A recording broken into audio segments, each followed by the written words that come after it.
mwaramutse turi tariki 29 z'ukwezi kwa gatandatu umwaka wa 2026. Agahinda kagira mubi ngariko nikica. Leta ya Israel yaribwiye ngo bazakoresha imbaraga ziremereye ngo n'abahanga n'ibikomerezwa ngo ndetse isi yose igomba kubemera, ariko ngo baziyemera ahandi atari imbere ya Hezbollah ishyigikiwe na Irani. Ntago batinya tebatya, bafite ubushobozi bukomeye ngo guhangana na Israel kuva ku munsi wa mbere kugeza ku munsi wa nyuma w'urugamba, ubwo Israel izamanika amaboko ikava muri cya gihugu cyabo cya Lebanon igasubira epfo wabo muri Haifa, byabana ngombwa bakabasangayo bakabatikurirayo. None nk'uyazize iki? N'umusikari wa Israel batezwe rwakakoco mu bisasu biremereye cyane Hezbollah ishyigikiwe na Iran ikomeje gusuka ku ngabo za Israel nyuma kubateguza yuko gukomeza kwa kutaka bwa Liban bitarabaha amahoro. Bati olingate muzange cyangwa se muzemere kuba mugikomeje guhagara kuri buno butaka bwa Lebanon ntago ari ikintu cyoroshye, ndetse ntago ari ibintu byiza, ntago bizabahira. Ikizima mwasubira iwanyu, twababwiye kugira ngo intambara irangire aruko mugomba gusubira iwanyu. Niba mutagiye iwanyu muri Israel nako kutaka mwibye n'ubundi butari ubwanyu ntago baraza kuborohera. Suko Hezbollah ivuze. None umufisiye ukomeye n'abagenzi be bayamanitse. Ndakubwira uko byagenze ku mirongo y'imbere ku rugamba hariya muri Libani hagati ya Hezbollah ndetse na Israel, urwego ruremereye cyane rw'intambara. Mbega Hezbollah ndabikubwira. Hanyuma ku rundi ruhande ibirindiro za Amerika bya Etats-Unis murasirazuba bwo hagati ngo fired byahindutse isibaniro, byatewe ku rwego rudasanzwe, byakubiswe n'ibisasu biremereye cyane biturutse kuri Irani, aho Irani yemeza yuko Leta Zunze Ubumwe za Amerika ukomeza gutera akarere umudurumbanyo batavyemera. Fire urusasu rusejil, ibisasu emare ndetse n'ibindi bisasu bya misile ballistic bagize gutya batoranyamo ibyiza cyane birenze ibindi gukora, babyohereza indani mu kigo cya gisirikare cya Leta Zunze Ubumwe za Amerika. Inguni zawo nyinshi zihura n'uruva gusenya. Amasho satellite agaragaza neza ko Iran idahusha, koko nibavuga ngo baratikura ntago ari barasabwa mbere, ariko nibo bagomba kurasa isaso rya nyuma. Uko nko niko bivuga watangize intambara, ariko nibo bazaza kuyisoza. Iran yateguje Leta Zunze Ubumwe za Amerika kikosa ryaba muri bino bitero byo nk'ikara karere aruko bakomeza kurwana. None ubu muri Koweti Irani yasutse umuriro, ibyo byose mubona by'amashusho ndetse cyangwa se utuntu tumeze nk'utunyenyeri nta nibisasu na drones za Irani zagiye zikubita mu kigo cya Leta Zunze Ubumwe za Amerika cya gisirikari, naho indege zagurukira za gisirikari hose bari batse taraza kwigarukaho kamwe ku kandi uko byagenze. Irani yateguye gute icyo gikorwa? Ese yaciye muri humye ite Leta Zunze Ubumwe za Amerika yivuga kugira ubutasi buhambaye burinzi bw'ikirere bukomeye, none babanyuze he kugira ngo bakore iki gikorwa kiremereye kuri Leta Zunze Ubumwe za Amerika, igihugu cy'igikomerezwa? Turabimenya. Hanyuma sibyo byonyine turaza kugaruka. Hari intwaro idasanzwe Irani yabatikuje, intwaro ikomeye cyane iremereye, intwaro yazengereje Leta Zunze Ubumwe za Amerika ngo Amerika ntakwitagize ngangane nibe ya misile ballistic Leta Irani yakoze. Ariko muri byo harimo intwaro imwe gusa yabaye nk'ukuntu umuntu ufite inyama n'amaraso ngatapfa kubona umuzimu, niko bimereye ngo Leta ya Amerika kubona misile za Iran babasuka bashaka kubahana. Wa mugani wa Kongomani bati fimbu umunyafu ku kibuno. Irani ntago ihagarikwa ije guhana ngo misile yabigenda iyomboreje neza aho bayohereje kandi ikagerayo igakubita ikarimbura. None iyi misile Amerika iraza kubyitwara mite kugira ngo izi misile zo muri ubu bwoko nazo zihagarikwe ze gutera akavuyo ndetse n'igihombo kuri Leta Zunze Ubumwe za Amerika. Ndamenya ngo ni iyihe? Ndakujyana mu majyaruguru y'isi, nikosa ntakora kureka kukubwira ibiri kuberayo. Icyakora yenda ushaka kuba utabikunda, ariko urihangana ibikunde nyuma ko nkubwiye ko Irani yateguje ibintu kuri Leta Zunze Ubumwe za Amerika kubashyira mu nkiko. Ndakubwira ko Uburusiya ubu tuvugana, Uburusiya bwakoze agatendo ku mirongo y'imbere ku rugamba, bwaraye busuka ibisasu birimbura kuri Ukraine, umurwa mukuru Kiev, Poltava, Zaporizhia n'ibindi bice bitandukanye. Bari guhura n'izago biremereye cyane bitewe n'ibisasu bituruka muri Russia ndetse no ku bice bigenzurwa n'Uburusiya ku butaka bwa Ukraine. Bari bateguje Ukraine yuko nibikomeje kuzamura umutwe baraza kuwumena. None Uburusiya bwongeye gukoresha imbaraga za rutura ibisasu biremereye. Yitwa Bwana Lavrov Sergei, ni minisitiri w'amahanga w'igihugu cy'Uburusiya, yateguje abaturage ba Ukraine yuko abazi ubwenge batangira guhunga kandi ikindi abari muri Kiev nyirizina kugira ngo babeho neza nuko baterana Kiev bakayivamo.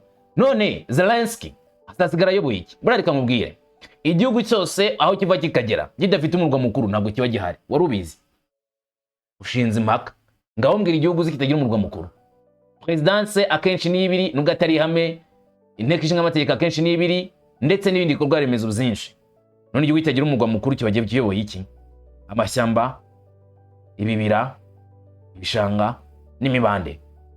Kandi urabisetsa. Reka tubigarukeho rero kandi ibyabereye kuri Ukraine ndetse n'uburyo ngo Zelensky bashaka kumuvukamisha ku buryo bukomeye cyane. Zelensky ngaririwe ntaraye Putin yamuze. Njyewe ndi umungu wa kamanzi w'Urwande ngo ikaze ngo tugende ku musozo utera hamwe ku kandi ko zabaye ku mirongo y'imbere ku rugamba. Nta kimwe tuvanyemo ahubwo byose duhereye iruhande. Ikaze kuri mwese.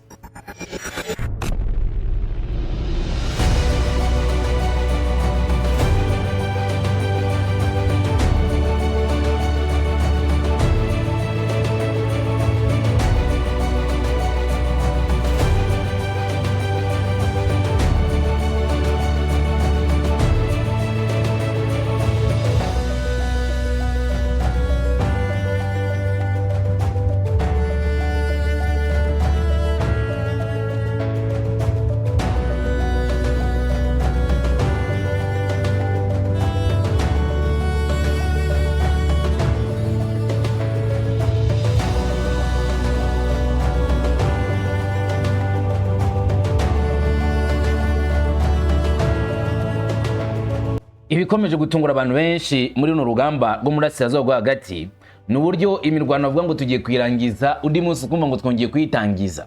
Ukibaza ni imikino y'abana saye cyangwa se yenda nukujijisha. Zayobeye benshi nawe urimo. Ibitero mu gice cy'urasirazuba rwo hagati ubwo cyane cyane ivuga mu bice bine.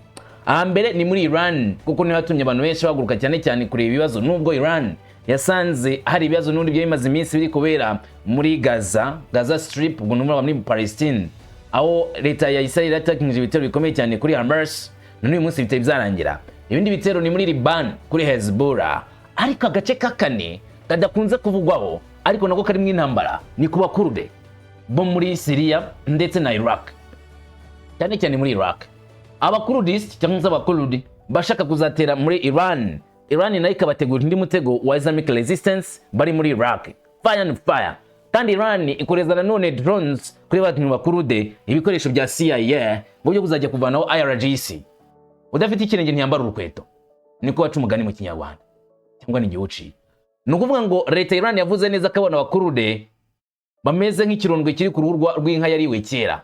Kwibwira ko bazongera kuzana ibitekerezo zabo bakisuganya bakajya gutera Iran, bakavanaho IRGC, bakagarukana abayobozi ba kera kuri leta ya mbere ya impinduramatwara ya Kiyisilamu. Leta zimwe za Amerika zagira ijambo muri Iran nk'ari bo bashyiraho ihame Iran igomba kugenderaho, nk'uko ibihugu byinshi bigenda uyu munsi bigenda mu kwaka ibyo bihugu z'Iburayi ndetse na leta zimwe za Amerika. Ngo ntabwo Iran ho bizakunda. Iran iri stable, iri yonyine. Iran izakora n'uwishaka kandi mu buryo bashatse, nta kuzabapushinga gukora icyo badashaka. Ibihugu byinshi zimeze gutyo kwisira n'icyo wanyu niko kimeze, urahigimye. Leta Iran yavuze ko bitazakunda, rero ibwira leta zimwe za Amerika iti mucire birarura gukoresha abakurude ntago bizakunda. Ikindi kandi na Israel ishaka kuzuka ngo ubwami bugarika muri kano karere irimo gukina n'umuriro ushaka kuzayitwika. Kuzakubita abayisilamu bagenzi bacu ni haramu, ntabwo bizakunda. Niyo mpamvu twiyemeje guterenga mu bitugu abayisilamu bene wacu ngo uhagarare bwuma birwaneho. Hamas, we are steady for you. Turabiteguye kubafasha guhangana n'umwanzi. Hezbollah, we are in the back of you. Turi inyuma yanyu ngo murwane n'umwanzi. Abahuti turahari. Ntago Israel izakora ikintu ishaka gukora muri kano karere, wallahi rwanyonga. Ubu nawe nyine nabivuze. None rero Israel itangiye guhura n'ibyago bikomeye, yibwaga ko Hezbollah ari umutwe woroshye nakambyita gatwe koroshye bagomba kugenda bagasenya uko bita kari igihugu gihambaye gifite ubushobozi bukomeye. Icyo Hezbollah irimo gukora nicyo batigeze banarota mu nzozi. Utikihe reka tubyinjiremo. Aya mashusho yose mugenda mubona imbere yanyu, amafoto, amashusho yizabaye, ntabwo ari umutingito ahubwo ni ibisasu. Ntabwo abo ngabo bari barimo kwifotoza kugira ngo batwereke ko bazi kwifotoza impande y'imbwa z'intasi ahubwo nuko babishe maze bakazana ifoto y'urwibutso bari imbere y'uburiri n'imbwa, ariko ibizabo byarangiye bitewe nuko Hezbollah yabakozemo umurimo. Hezbollah iti ntabwo bishoboka gukunda ko mukomeza kuza gutunganyiriza umutekano mu gihugu cyacu Libani, hanyuma ngo muze mwidegemze mugende uko mushaka nkandesi. Nyuma y'iminsi mike gusa Israel na Lebanon ndetse na Leta Zunze za Amerika bashyize umukono ku masezerano yibanze agamije gutegura inzira y'amasezerano y'amahoro mu gihe kizaza. Imirwano yongeye kubura mu majyepfo ya Lebanon. Umusirikare mukuru mu ngabo za Israel yaguye mu mirwano ikomeye yahuje ijoro ryose yabahuje n'umutwe w'ingabo wa Hezbollah mu majyepfo ya Lebanon. Ingabo za Israel zitwa IDF zagaragaje ko uyu musirikare wishwe ari kapiteni David Hauzuti ufite imyaka 21, wari umuyobozi wa platoon muri bato ya 12 brigade ya Golani yo muri Ashkelon. Nk'uko iperereza rya mbere ryakozwe n'ingabo za IDF ribigaragaza, iyi mirwano yabaye ahagana saa 2 za mu gitondo ubwo ingabo za Golani zinjiye mu nyubako iri mu mudugudu wa Deir Syriane wo mu majyepfo ya Libani. Imbere bahuye mu buryo butunguranye cyane n'umukozi wa Hezbollah. Hatangiye kumvikana kurasana gukomeye cyane. Kapiteni Hauzuti David yishwe mu gihe cyerekanya ry'ibisasu, mu gihe undi musirikare w'umunya-Israel yakomeretse ku buryo bukomeye kandi akajyanwa kwa muganga. Umusirikare wakomeretse yajyanwe mu bitaro kandi umuryango we wahise ubimenyeshwa ko bafite inkomere iri mu bitaro nyine atameze neza. Nyuma yaho gato igitero cyahitanye abantu benshi nanone cyarabaye. Ingabo za Israel zatangiye igikorwa cyo guhiga cyane abarwanyi ba Hezbollah ndetse zigaba ibitero ku birindiro bya Hezbollah mu gace kakikije ahaberaga imirwano. Ibi byabaye mu gihe kandi hari ibitero bise by'indege za Israel hafi y'imijyi ya Deir Syriane ndetse na Tibaye cyangwa se agace ka Tibaye. Zombi ni ibice biherereye mu gace k'umutekano ka Israel mu majyepfo ya Libani. Twa duce Israel yavuze ngo yigaruriye ngo tujye uduce tw'umutekano. Habereye imirwano ikomeye cyane. Buretse gato, wumvishe ngo umusirikari yafashe agace runaka cyangwa se igisirikare kugira tubyumve neza. Baje bafata uhereye ahantu bari bafata wenda ibirometero 2. Wakumva ko ari umwanzi wasigayemo rwagati. Bavuze ngo yabasigaye ati kandi bahafashe. Ngo nanjye nibyo ndi kwibaza. Ariko Hezbollah igimeze nka Hamas neza. Gufata hejuru ku butaka ntago wafasha agace. Ufata hejuru ku butaka bari hasi y'ubutaka, bakaguturuka munsi mu gatuza mu mutwe bakurangiza. Bifitiye imihanda munsi y'ubutaka, bafite nk'indisi munsi y'ubutaka, ububiko bw'amasasu, hafatirwa ibyemezo, aho kuruhukira, ibitaro, aho bakorera intwaro, aho bigira urugamba, ahantu hose munsi y'ubutaka barimo. Mushobora ko muri hejuru yabo bakabareba batinjije ziragwira. Uko niko bikugenda muri kano karere. Liban iki gice ni igice cy'umutekano Israel yigaruriye, ariko isaha ku yindi humvikana imirwano kandi Hezbollah ikaza guhangana na Israel. Bakibaza none baturutse he? Nabazimu? Oya, si abazimu, ahubwo nabateguza. Bateguye imirongo y'imbere ku rugamba barwaniraho. Nta makuru y'abahitamwe n'intambara yagaragaye vuba ngaha, kandi ingabo za IDF ntiziragira icyo zivuga ku mugaragaro ku myigaragambyo cyangwa se imirwano yatangajwe. Nubwo habaye iterabwoba rya diplomasi, Israel yagaragaje neza ko izakomeza ngo ibikorwa byabo bya gisirikare byo kurwanya Hezbollah igihe cyose ibonye ko ari ngombwa. Ajya kwibwira ngo nimutereka kurwanya Hezbollah ntago Amerika na Irani bizatungana, baca brag ngo ibyo birabareba, Israel izakomeza kurwana. Ubwo umunya Irani ati nyamwanga kumva Amerika umuzabura no kubona, barabwiye ngo muhagarike umuhungu wanyu yo gukomeza gutera Libani. Ahisa mutwishakira amahoro, umushya hagati mu ryinyo, muhunga bahindurana ibamba, ahinduka ugwagara umubyeyi ku mutwe, yarangiza akamutamazirantoki. Kubwizo rero natwe ubwacu ntabwo tuzakomeza kwemera yuko mwica bene wacu turebera. Mu bashiya iyo ngiyo nayo ni haramu, ko mugenzi wawe apfa ugifite amaboko abiri. Ariko amahame yawo mujya muyibuka.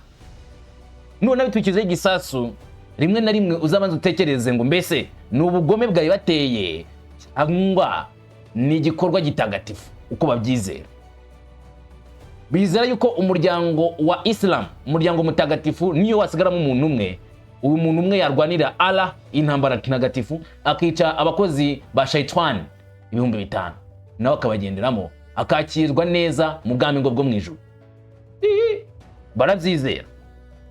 Kanikomereze ntabwo ngiye kwigisha ubushite. Hagati aho ingabo za Israeli nazo zakomeje ibikorwa byazo mu gace ka Gaza. Nanone IDF yatangaje ko umuyobozi mukuru w'igipolisi cyo muri Gaza cya Hamas umusirikare wo mu mazi, umupolisi ucunga mu mazi hamwe n'abandi basirikari babiri bishwe mu gitero cy'indege cyagabwe mu mujyi wa Gaza rwagati mu mpera z'icyumweru gishize nk'uko igisirikare kibitangaza. Iki gitero kibasiye Mansour Sami Mohamed Shaktout, umuyobozi wa polisi y'ingabo za Hamas mu nkambi zo hagati. ADF kavuga ko polisi rwanira mu mazi ikorera munsi y'ishami rya gisirikare rya Hamas kandi ko igira uruhare mu gutegura no kuyobora ibitero ku ngabo za Israel. Ariyo mpamvu Israel yavuze ko igomba kubivugana. Abandi bakuru babiri b'abapolisi bo mu mazi bari kumwe na Shaktout nabo baguye muri icyo gitero nk'uko bivugwa n'igisirikare cya ADF. ADF yavuze ko abasirikari bose uko ari batatu bari bitwaje intwaro kandi ko bari mu modoka igihe baterwaga. Bongeraho ko bari babangamiye cyane ingabo za Israel zikorera imbere muri Gaza. Zabindi Irani ivuga ngo Irani ibona ko Israel ari itumye intwaro ziba cyangwa se imirwaniba. Nimba umugabo yaje iwawe akaba ataragufata, atarakwica, akari kugenda mu cyumba birimo akabisenya cyangwa se akabimenagura, ngize ukuri wakora iki? Bavuga ngo umugabo waje mu rugo rwanjye menagura n'ibyo ngibyo de hano birahari, wamunga se ukirukira kwande? Cyangwa wafata ubuhiri uti turaje duhagingane rero, wageze mu rugo iwanjye nateye icumu ko nta mundi ugomba kuza ngaha mu rugo mpari, ubwo ivyo rero homba ni homboka imfe cyangwa se nyire ariko ndapfa nirwanaho. Ngibi byo Hamas, Iran, Hezbollah barimo gukora. Mu gihe imirwano ikomeje gukomera ku mpande zombi za Albani na Gaza, Israel ngubu irimo guhura n'ibibazo by'umutekano ariko nanone icyarimwe mu gihe kugabana n'ibitero muri karakarere na diplomasi ikwishyira igitutu gikomeye. Mu gihe imirwano yambukiranya imipaka ikomeje amajyaruguru n'ibikorwa bya gisirikare byagutse muri Gaza, ikize cy'umutekano mu karere kiracyari bubisi, kiracyari mu mazi ndetse kiracyagaragara neza cyane ko isaha ku yindi umurwano ushobora kubura ukagera mu nguni nyinshi abantu batigeze batekereza, akari kagahinduka umunyota. Hanyuma nimba ivanga kujyana ku biro bya Leta Zunze Ubumwe za Amerika, ube witonze umanze wumve neza ubugome Irani ikora iyo igiye kwihaniza umwanzi uwo yita umwanzi wayo. No mercy, nta muwe, nk'uko Leta Zunze Ubumwe za Amerika nayo ivuga ngo nta muwe, kimwe ku kindi. Bigenda bite iyo ibirindo z'ingabo zikomeye cyane za Amerika bigabweho igitero kitaziguye? Raporo nshya yavuze ko ibitero bya misile na drone za Irani byo kwihimura muri intambara iyo murasirazuba hagati mu mwaka wa 2026 bigaragaza intege nke zikomeye mu ngabo za Amerika mu kigo bita Perse.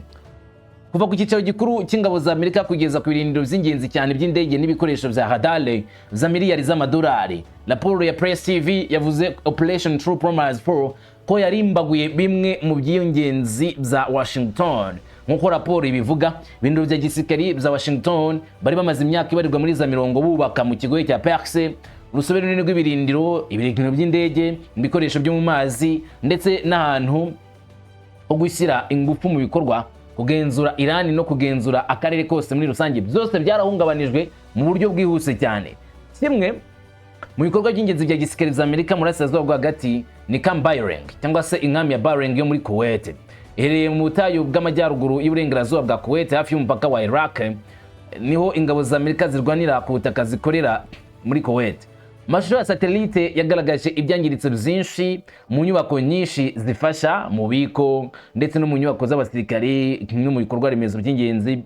Nk'uko raporo ya Press TV ibivuga, mu byangiritse bikomeye bigaragara amashusho ya satellite harimo station y'amashanyarazi yihariye cyane igaragaza ibikoresho byinshi byangiritse, transformateur yarangiritse cyane itanga amashanyarazi, ikibuga cy'indege cya Ali Al-Ansem giherereye kilometero 60 gusa muri ingirazuba bw'umujyi wa Koweti hafi y'umupaka na Iraq, ni kimwe mu byibasiwe cyane ku rwego remereye bihinduka umunyota kandi byari kimwe mu bigo by'indege bya Amerika bifite ubwiza buhambaye.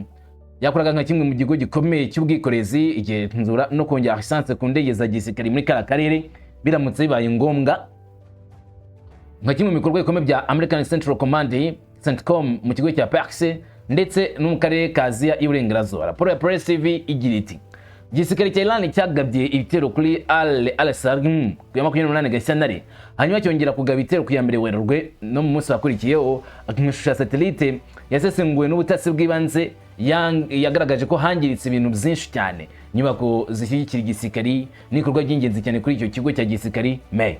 Isuzuma kandi rigaragaza ingaruka zigira ingaruka ku macumbi ndetse n'aparika indege, ibikoresho bya radari, ibikoresho by'itumanaho n'ibindi bikoresho by'ingenzi cyane bikorana n'ikirere cyangwa se n'indege.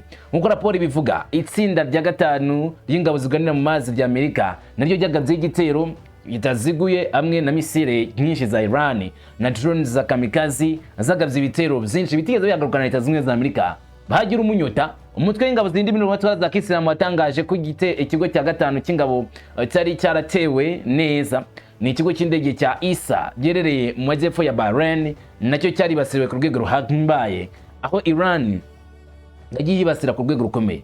Mu ntambara iherutse, amashusho ya satellite yagaragaje ko ibitero za misile za Iran byasaga naho byibasiriye ku bikoresho bike, aho gukwirakwira nanone mu kigo cyose barebaga ibikoresho by'ingenzi.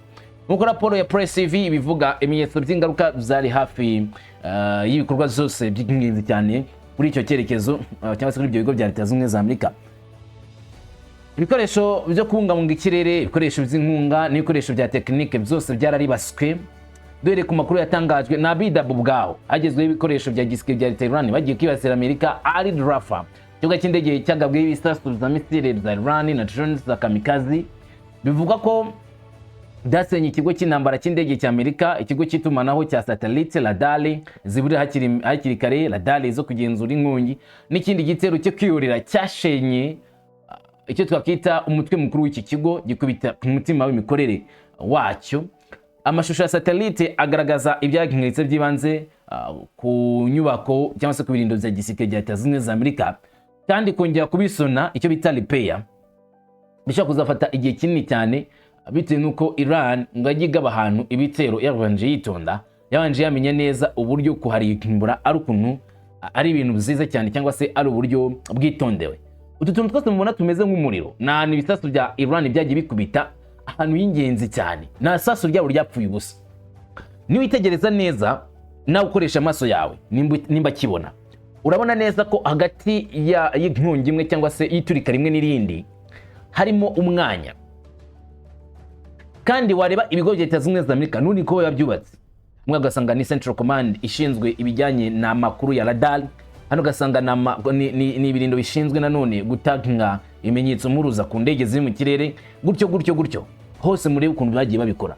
Nko muri Al Salem Koweti, muri bino hino gatoya muri Bahrain, uko bagiye bayibasira ku buryo butangaje.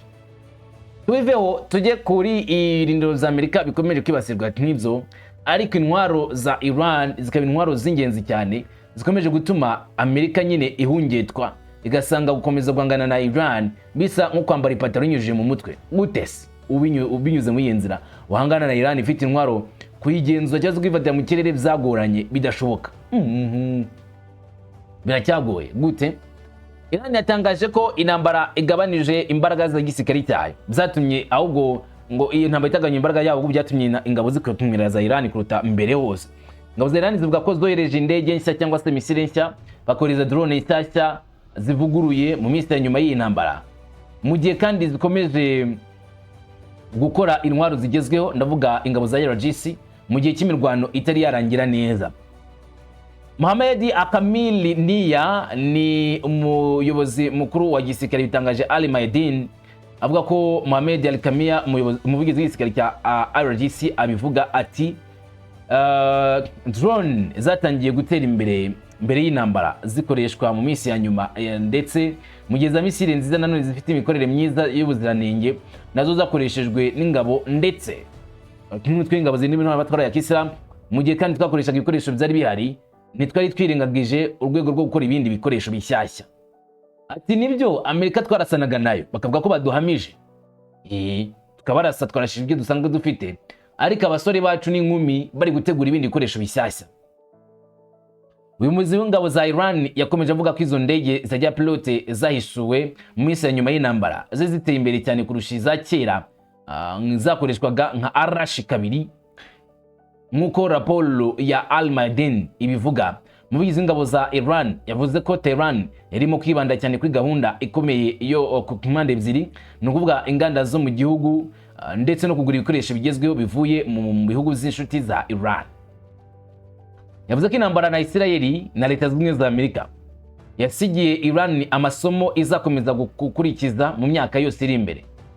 Niya yavuze ati, ndatekereza ko icya mbere cyagezweho muri iyi ntambara ari uko icyizere cy'igihugu cyacu cyazamutse, ntabwo bigeze bacika intege. Itangazo ritangajwe mu gihe Irani yavugaga ko yagabye igitero ku bigo bikomeye bya gisirikare by'Abanyamerika muri Bahrain na Koweti mu buryo bwa gitunguro, bagakubita batababarira ku buryo buremereye. Uburasirazuba bwo hagati burimo kuzamo ingorane zikomeye, aho leta Irani ivuga yuko ukoze ikosa akayibasira nayo yita ikuriye igikorwa cyo kumusubiza by'ako kanya giturumbuko psas, ako kanya gitabasubiza byihuse cyane n'imbaraga nyinshi z'umushinya.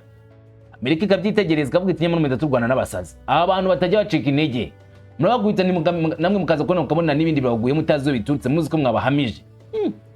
Ukwiyorera gukomeye kwaje nyuma y'iminsi 2 yikurikiranye y'ibitero za Amerika ku butaka bwa Iran, bitera ubwoba ko imirwano hagati ya Washington na Tehran ishobora kuvamo intambara ikomeye yo mu karere, intambara kongera kubura. Mu itangazo rikomeye ingabo zirindwi n'abatwara za Irani IRGC zemeye ko arizo zagabye ibitero, kubyo zavuze ko ari ibitero ari intego z'ingenzi za gisirikare za Amerika ziri mu kigo cy'indege cya Ali Al Salem muri Koweti, nk'igitero gikuru cy'ingabo za Amerika muri Bahrain.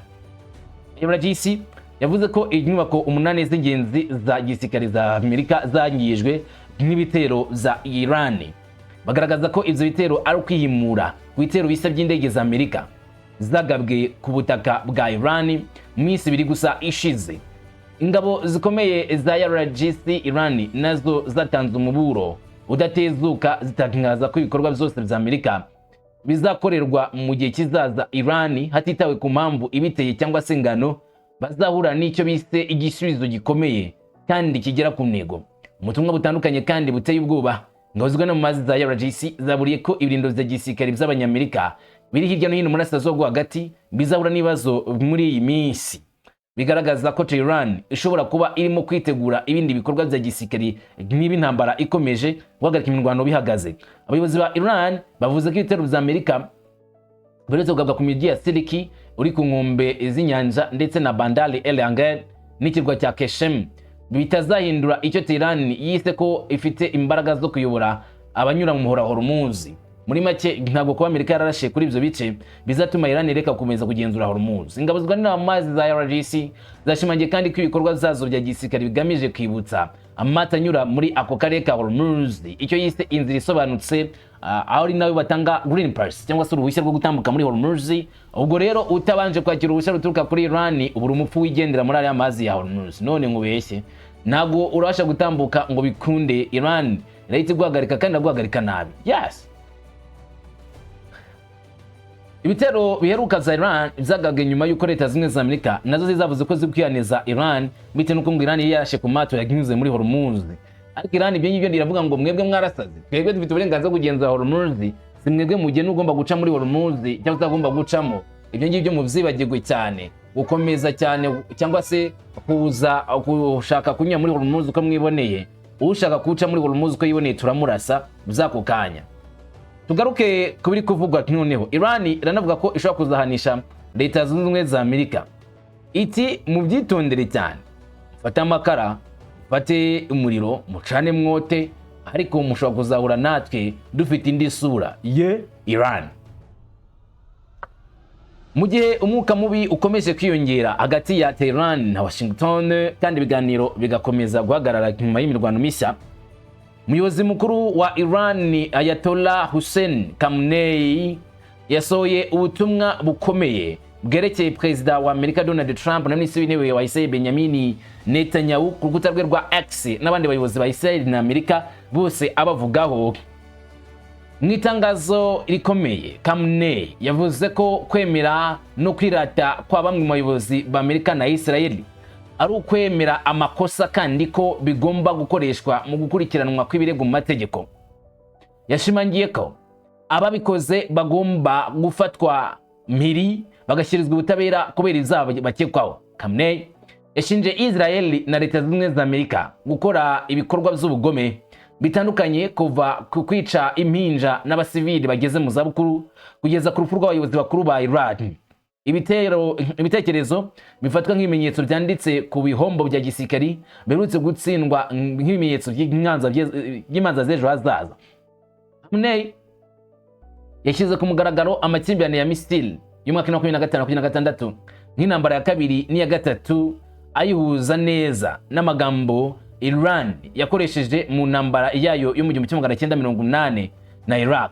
Yavuze ko buri muntu wese waguye mu manuka harimo n'abasivili bapfa biturutse ku bitero bikomeye cyane, barimo n'abana bapfiriye Minabe ndetse na Lemeredi, bitero zagabwe ku bigo z'ubuvuzi n'iyicwa rya se Ayatollah.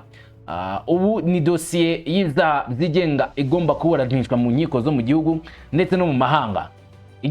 Ubwo butumwa bugeze cyangwa se butanzwe bigaragaza neza cyane ko Iran ikomeje nayo gushyira ibihato mu bwumvikane na Leta Zunze Ubumwe za Amerika, aho Iran igaragaza ko mu gihe cyose Leta Zunze Ubumwe za Amerika zitazaryozwa ibyo byaha, ntabwo umutima w'Abanya-Iran uzaba utuje, ntabwo bazigera batuza ku rwego rukomeye, kandi bazakomeza kugaragaza neza cyane ko iki gihugu cya Iran kitacyanyurwa n'ibikorwa zo kwihorera cyangwa se no gutanga ubutabera ku bagizweho ingaruka n'ibitero za Leta Zunze Ubumwe za Amerika ndetse na Israel. Ngusaba ikibari, yego nyemera nkujyane mu Burusiya, uti ndemeye ngareka tugende.